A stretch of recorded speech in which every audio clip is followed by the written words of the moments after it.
Please welcome Alpine skier Randa Teschner. With our cottage edition, as you can see, we got the backdrop. We're super close to 1,000 followers, so keep helping us out. And this is our second female guest and our first ever skier.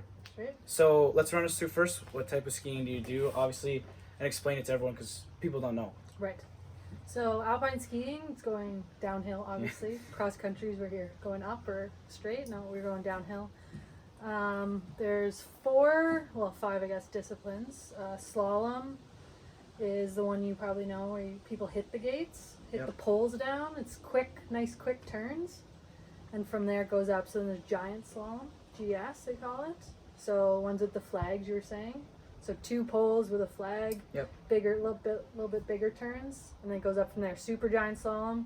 It's more like just with the terrain, longer courses. You're in a tuck more of the time. And then downhill is like no turns, just go as fast as you can, top to bottom. Now, are you doing any tricks like jumps, like you see in the Olympics, or are you just trying to get down as fast as you can? Yeah, just for time. Okay. No judging or anything, just time. Some speed courses, so Super G downhill, they have the big jumps, like. Okay. But I was more of a technical skier than a speed skier. For the first thing that I think about is like we're sponsored by NLPT and a lot of training places, and what's the training like for that stuff? Like dryland training, off hill? Off ice and on off ice, off hill and on hill. Like I can't. I'm trying to think like in the gym and then actually. Lot of off season gym time, just lifting mostly. Cardio's.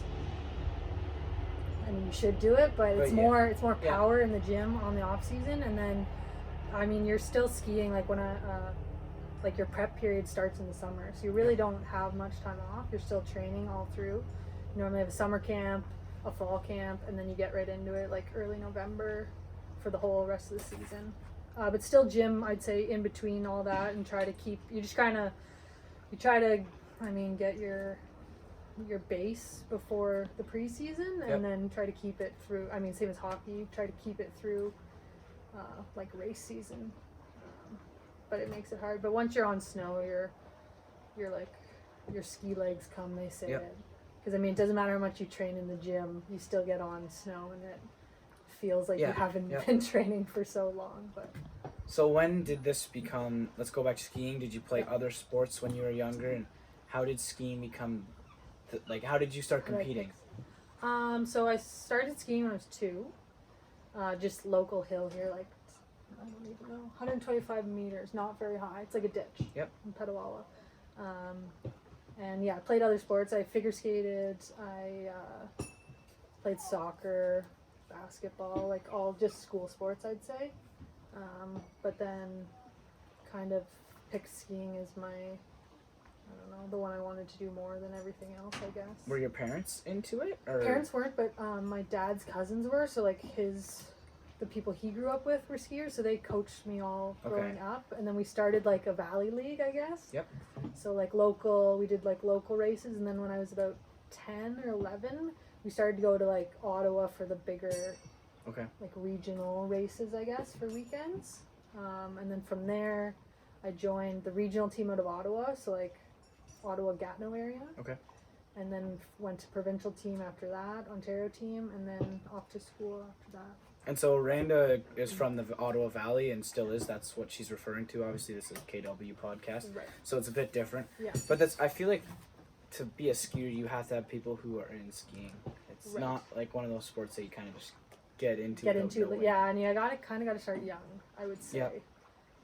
Just because you get like, the more time you have on snow, it's famous hockey, but. And when did it get to the point where you thought you could actually? We'll get to this actual scholarship and going to school, but when did you realize that you could get that goal?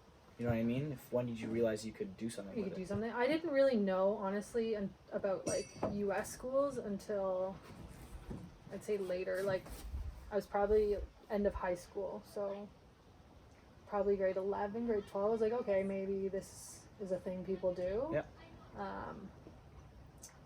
But I knew like I guess I knew when I went to like Switzerland when I was 12.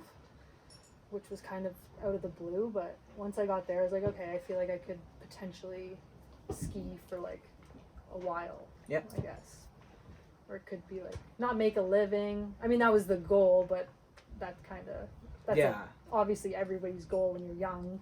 You want to be World Cup or whatever, but kind of changed to school once I got older and thought, because I wanted to continue. I didn't want to stop. So it's definitely a good outlet. Too? Well, exactly. Yeah. So then let's get into that. Perfect. Obviously, there's a lot of I feel like it's a bit different in Canada, but yes. In the States, there's people who maybe don't have the money and they're like scholarships.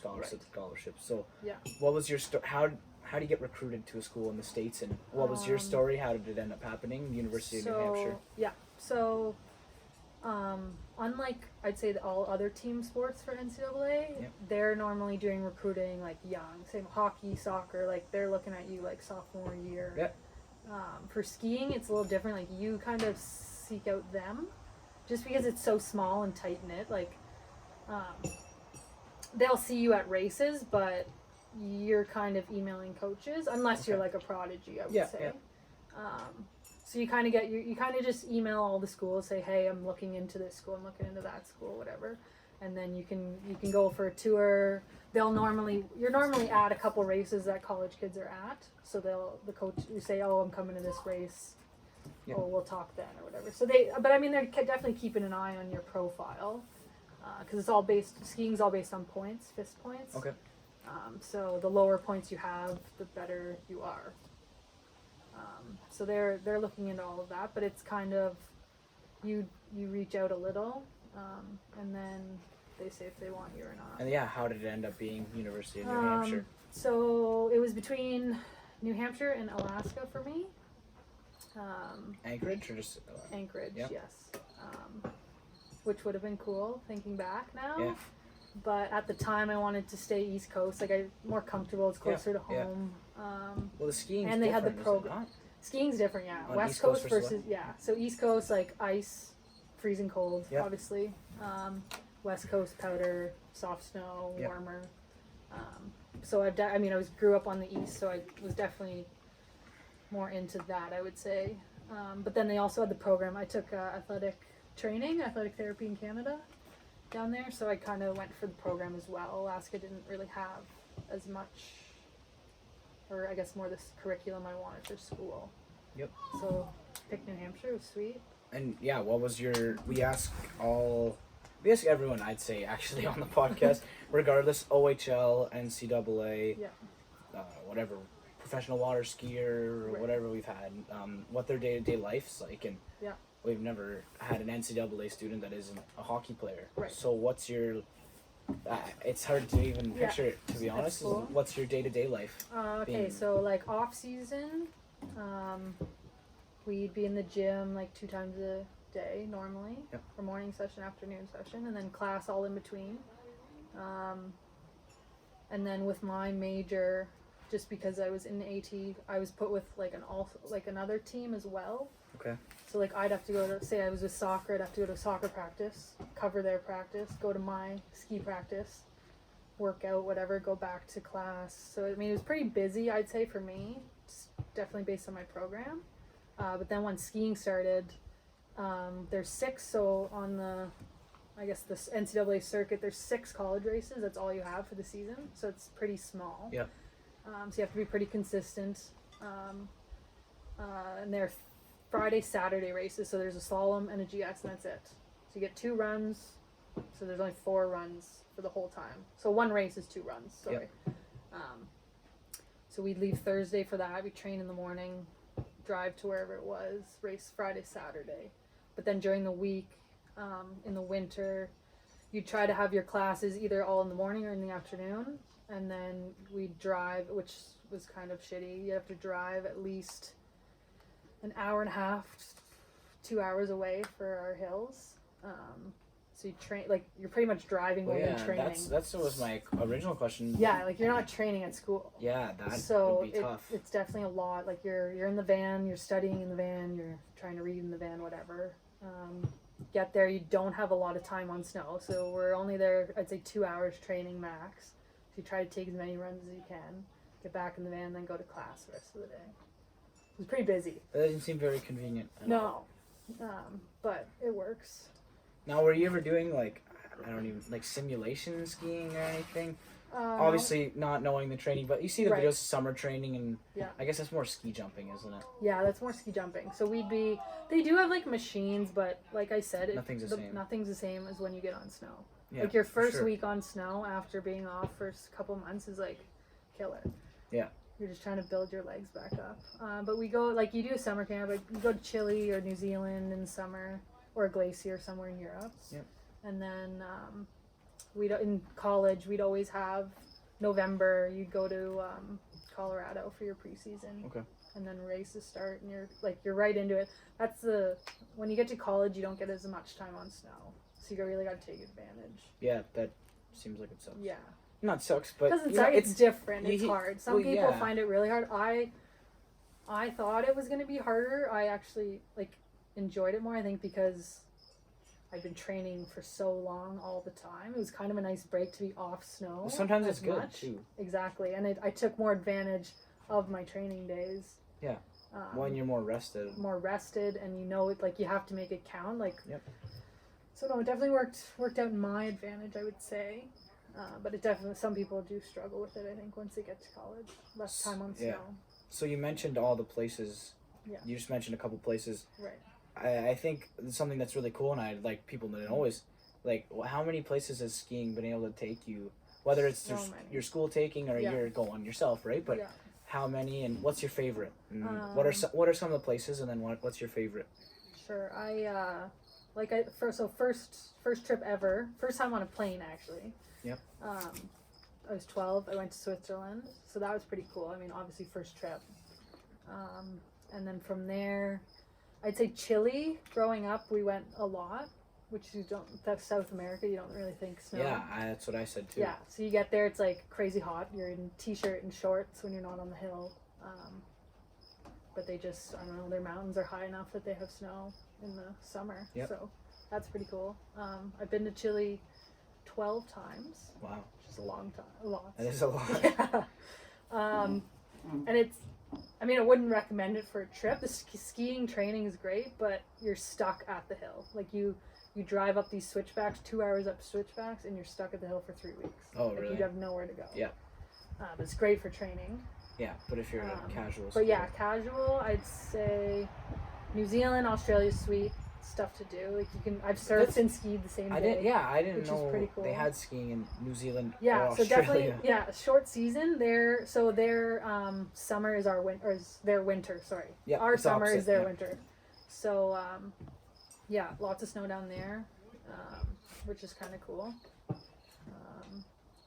And then Europe. Been all over Europe, and then Canada, U.S. Obviously, out west is pretty sweet. Yeah. I love Colorado, always have. And then BC.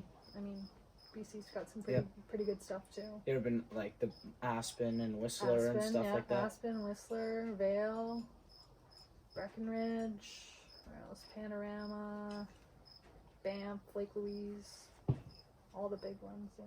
Now, how much is this?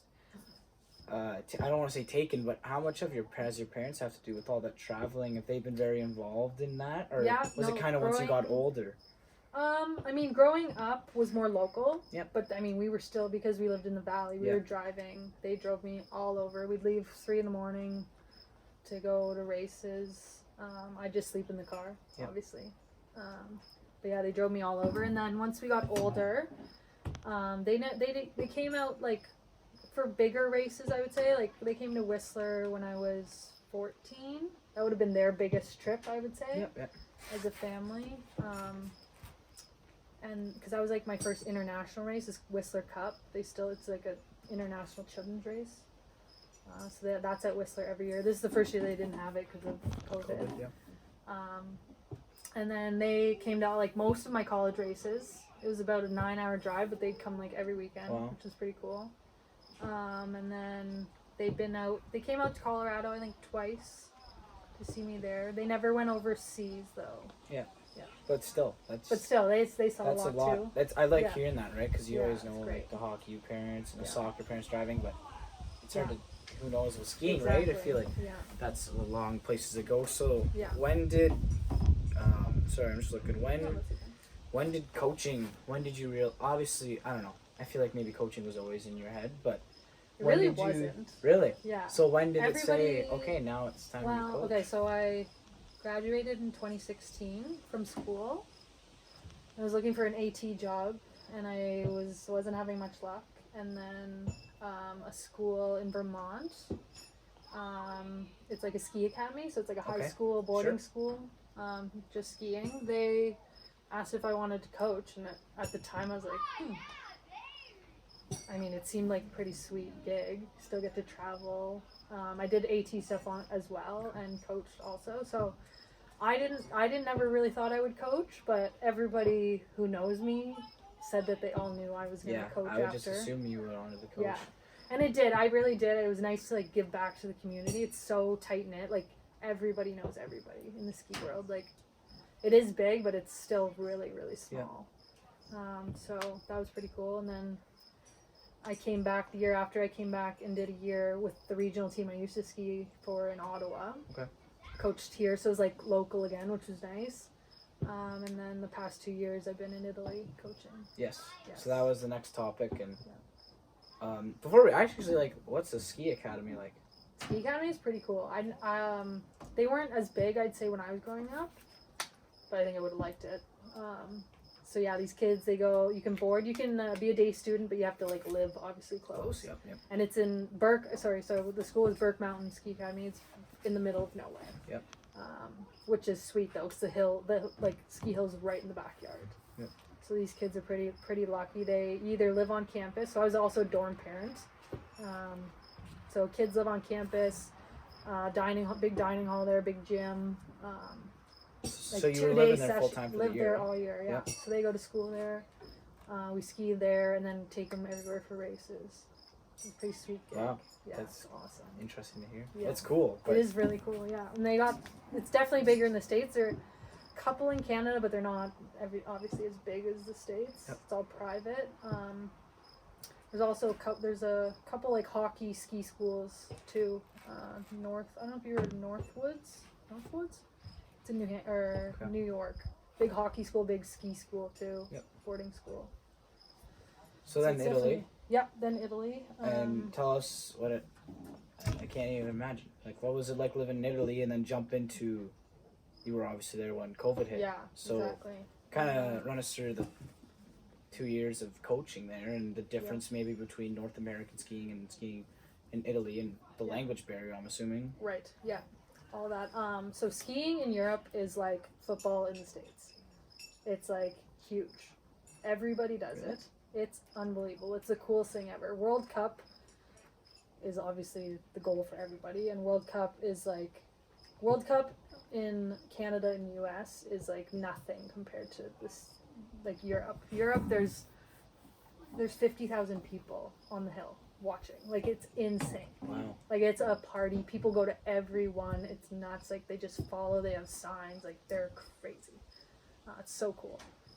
But yeah, skiing, like, your European skiers are also like, I mean, they want to make World Cup. It's like the goal for them. And they just, like, at a young age, they're just skiers. It's crazy. Yeah. It's pretty cool.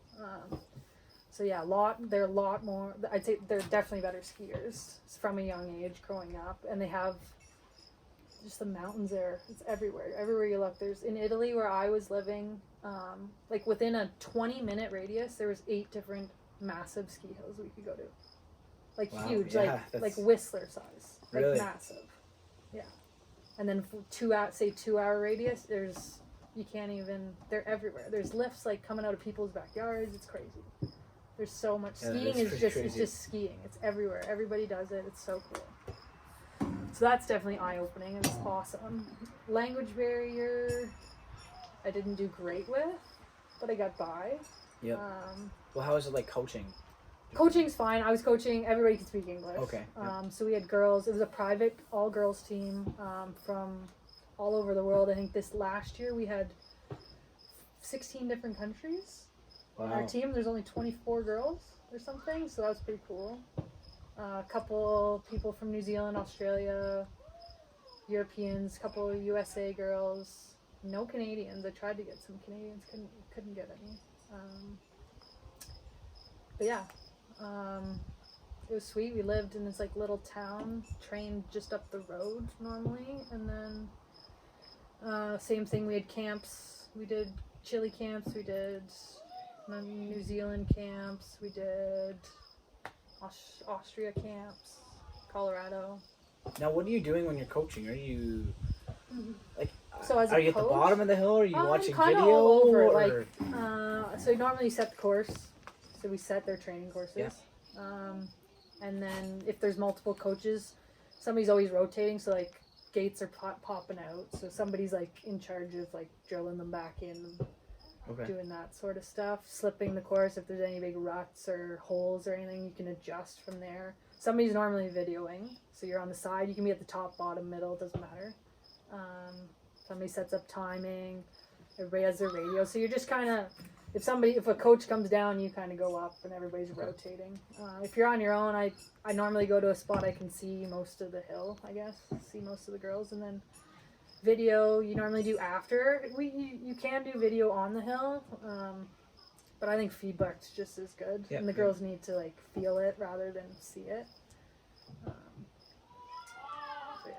Yeah, no, I just didn't know how it'd be. And then kind of as we're slowly wrapping up, in recent times, you were there not too long ago. Right, yeah, getting out was kind of crazy. So Italy was kind of shutting down, and I actually was I had a week off, so I came out west. I went out to BC to see some friends, and then everything was shutting down as I was here, and I was like, okay, I need to get back. All my stuff's there. So I flew back. Everything was shut down. They let us in. I mean, we flew back into Milan, but like nobody was in the airport. It was kind of creepy. And then I wasn't even there a week after being back, and everything shut down. Ski hill shut down. The whole country shut down. And I got a flight out like 2 days later, and there was only 3 people on my flight. It was so crazy. So how did you get out? Well, I flew from Italy to Germany and then Germany home. But yeah, the flight out was creepy. Like, it was so weird. There's one person like in the actual airport. Was it really expensive or? They actually, I had a flight booked for April, which obviously got canceled. So they, I don't know, refunded and booked me a new one, which was lucky. Yes, very lucky. Because I think obviously a couple days later. Or whatever, right? Yeah, I mean they obviously wanted you to get out. Like if you weren't. But like if you were Italian, you could not leave the country. Yeah. Yeah, you were stuck there. That's crazy. Yeah. So what's next for you? Next for me, hopefully do some AT stuff here local. Yep. And then maybe coach some local kids, hopefully. Around here. I haven't really skied I haven't been around here in the winter, so I'm kind of excited for this winter. Yep. Just to see. I mean, everything goes. Smaller hills, but it'll be nice to be home and see what's going on around here. Awesome. Thank you so much. And thank you. Everyone check her out. And that's about it. Thank you.